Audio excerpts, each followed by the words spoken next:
As the prophet of esports, I rely on trustworthy and meaningful data every day. Data from our research partner YouGov offers the most complete view of esports fans and gamers in the world, providing context to who they are, what they think, the brands they buy, and things they do. YouGov's connected insights and research services inform strategy at every level. If you're a team, a brand, agency, or rights holder, you should be talking with YouGov. Their partners measure and maximize ROI and are telling compelling stories with data. Visit yougov.com/gaming-esports to learn more. You guys made the comparison to app stores, and I think it's a good one, right? But let me throw a news story in your face related to this. Apple estimated to earn more from gaming than Sony, Microsoft, and Nintendo, right? Being the store, being the gateway is a good business. Being the platform or the sandbox is a good business. Analysts suggest games generated $8.5 billion for the App Store in 2019 alone. Anyone have thoughts on this? And it doesn't have to be in the context of Epic versus Apple, but just, is the headline here not fair to Sony, Microsoft, and Nintendo? Because I saw that complaint on Twitter where people said, this is not fair. And I think it's even Tim Sweeney who said it. This is not fair. Apple doesn't actually make games, so it's not gaming revenue, right? He's got a bone to pick with Apple, obviously, but who here is in that camp? And I don't 100.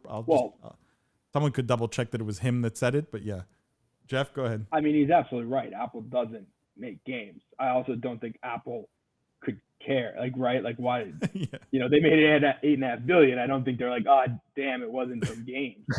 I think his point is entirely accurate, and I think this article, I've heard a couple people even at this conference we're at kind of talking about this, and it's like, whoa, did you guys know Apple made more in games than all these different Nintendo and Netflix or Activision and EA?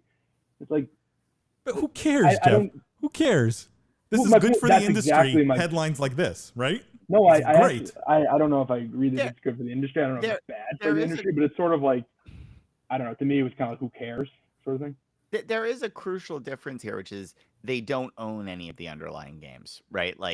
There's an asset that these other companies are building, right? And the gaming, I think it's a bit manipulative to say toll. I actually think it's fine to count toll revenue as gaming revenue, right? Because fundamentally, it's revenue generated by games that people were playing that ended up in Apple's product pocket. So I don't have an issue with that piece.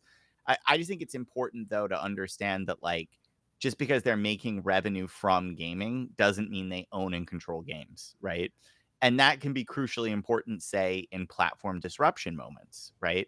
Because this is a case where if I could perfectly, and this obviously wouldn't happen, but if I could perfectly create a clone of the Apple Store, right, I could steal their games very easily because Apple doesn't actually own any of them. They could port across, right?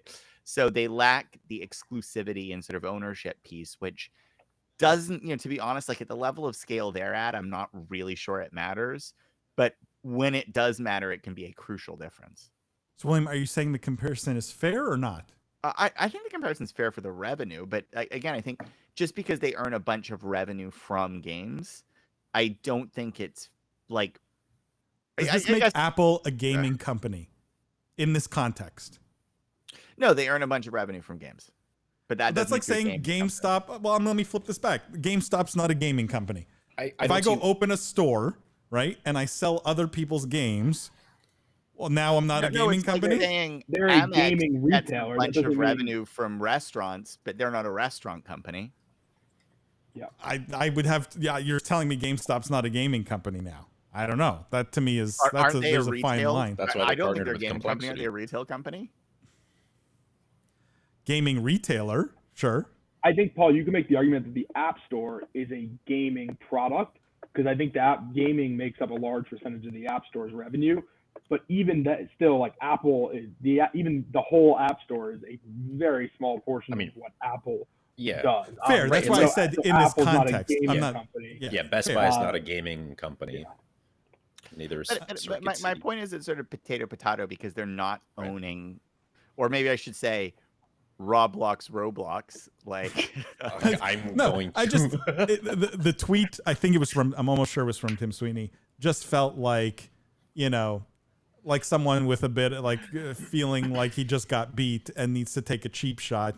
I personally think these headlines are good for the industry, and I don't know why. Like, what's the case for against this? Throwing Apple into the gaming mix, putting out a big number like this.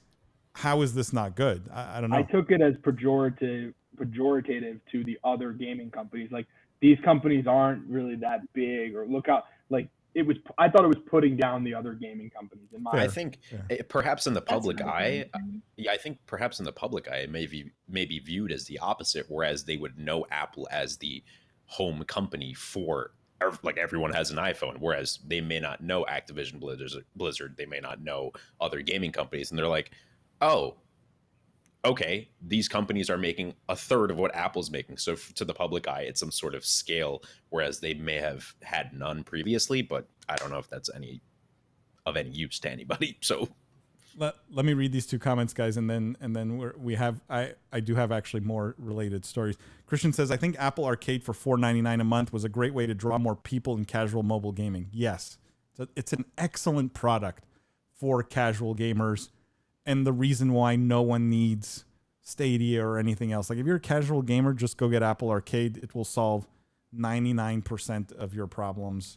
And you get the beauty of that, like, Apple ecosystem that always works, and my grandma can operate it, and all those good things. Greg says, is this the profit supporting mobile gaming with Apple? Yeah. I have always believed the iPad is the pinnacle of gaming hardware for if you're a mobile gamer. Absolutely. I was the one who said Apple should buy GameStop and turn them into physical Apple arcades with iPads, in case anyone forgets. So absolutely. And Robert says Netflix have purchased Night School Studio for narrative-based games like Oxenfree, syncs up with their interactive shows. Yeah. Meta Daily. We have talked about. Actually, we covered that story, I think, last week, which I thought was interesting.